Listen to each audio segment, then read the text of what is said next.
LTO employee matapos tanggapin yun pong pera sa natura pong transaksyon. So nasamsam pa sa nasabing operasyon yun pong mga baril, no, ng mga suspect, no, at the same time yun pong mga sinasabing sachet ng hinilalang shabu, no, yun pong lighter, no, yung pong citation ticket, no, lisensya, cash, no, cellphone, at syempre yung pong LTO badge at iba pa.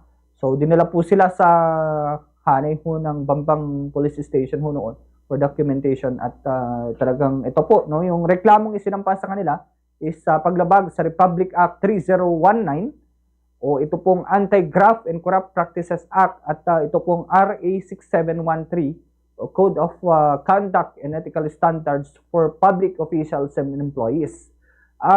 Doon po sa bagay na ito, nakunan ho natin ng reaction rin ho ang bagong direktor ng Land Transportation Office Region 2. No, ito pong si Director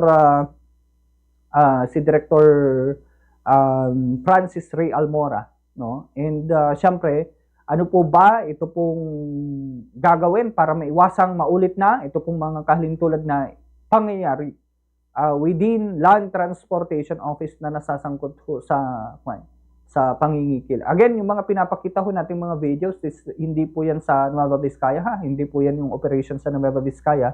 File video lamang ho yan ng enforcement ng Land Transportation Office, especially pagdating ho dito po sa mga paglabag sa mga batas lansangan. So anyway, narito po yung panayam ho natin with Regional Director Francis Ray Almora ng LTO Region 2. Sir, yun na lamang ho, kaugnay ho rito. Pero maiba ho tayo. Pagdating naman ho dun sa sir, yun pong, syempre assignment ho ninyo. I understand may announcement rin si Asek Lacanilo the other day about doon. So far ho, sir, kumusta sir? Ano po yung, yun pong gagawin ho ninyo? Kasi ang minimension ho roon is parang ang pagkaka-recall ni former RDs due to dun sa command responsibilities na nangyari pong pagkakahuli ng 5 personnel ng LTO Region 2 before. May measures po ba kayo, sir, para hindi na po maulit yung ganung kaparehong pangyari po? Opo, pagka ma-recall po natin yung nangyari, talagang it's a black eye. Parang masyadong yung nangyari dito na nasira yung image ng ating mga kasamahan na nag-enforce ang Land Transportation Law. Though mga yun, kasi mga contract of service ang karamihan doon, o yung buong yun, contract of service, natanggal na sila. And then yung case nila is already, I think nagkaroon na sila ng preliminary hearing. Nano naman na nila yung criminal side of the case. Ngayon po yung how can we prevent yung mangyari ulit? Paano natin maiwasan? Anong gagawin natin para maiwasan yan? Andun po yung review ng qualification ng bawat isa sa mga tao namin para yun pong may mga report pagka kailangan tanggalin na namin. Pagka hindi validated yung report pero may report, we will reassign them. But definitely we will clean up yung law enforcement natin dito sa Region 2. Opo, sir. Kabilang ho ba yun sa mga naging marching order niya, sir? Yes, actually. Yun yung isang namin. So, may instruction pa about looking into the performance of the head of offices in Region 2. Tignan namin lahat kung paano maibalik yung kung imahe ng opisina ng LTO sa Region 2 na nagtatrabaho naman.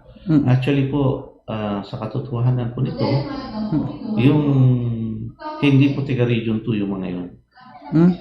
So they were recruited from other regions na nadala dito And yun nga, unfortunately, but one of them is from Region 2. Yung 4, hindi tiga Region 2 mga yun.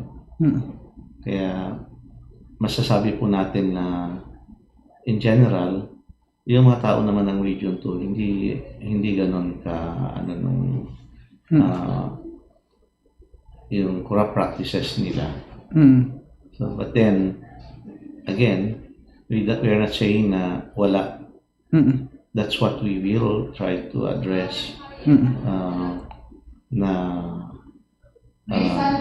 Ang pagdating sa mga tao ng LTO, tanggalin na yung mga those that are engaged doon sa mga gumagawa ng hindi tama, tanggalin na doon. Sige po. Sir, message na lamang ho sa mga tagapakinig at mga tagapanood natin, sir. Sa mga tagapanood at tagapakinig po ng Bombo Radio Kawayan, sinasabi po namin na ang yung pong LTO ay hindi naman po masasabi na yung mga lahat po, hindi po sana nating lahatin na ang mga taga-LTO ay lahat corrupt. Meron din po mga pamilya yan, alam po din naman nila yung parang honor na maglingkod sa taong bayan. So, yun yung hinikayat po namin bawat isa. Natulungan kami. I-report po ng mga katiwalian na na-observe nila. At kung para maka-action po sana kami, bibigyan kami ng ebidensya. Yun po yung pakiusap namin sa bawat isa. Tulungan nyo kami, bigyan po kami ng mga ebidensya para po mapabilis po natin ang paglilinis sa LTO Region 2. Sir, yung review sa mga heads, possible yung reassignment with that? Yes. Reshuffling of heads of offices, isa yan sa mga marching order natin.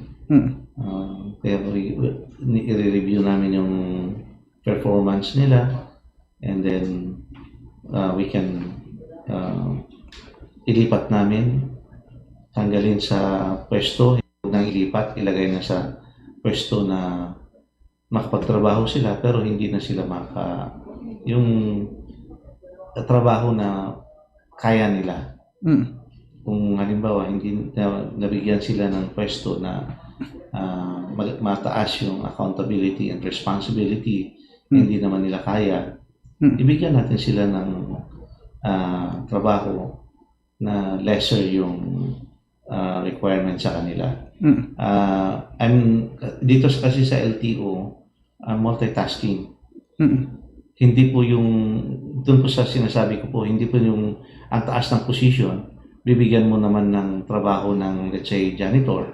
Hindi po ganon. Ibig lang po sana na ibig kong sabihin dito, yung may mga functions dito na talaga napakataas yung natin sa accountability, napakataas po yung demand ng pag-perform sa function na yun. So, pagka may ibang kasamaan din natin na hindi nagkukulang doon, so we have to put them somewhere. So, pagka yung isang namumuno sa opisina, as supervisor, nagkukulang siya, then, ilagay natin sa, hindi na siya masyadong mag-supervise ng tao. Ang supervision sa kanya, it's not to run an office, but then to be part of that office only. Ganun po yung approach po natin. Sige.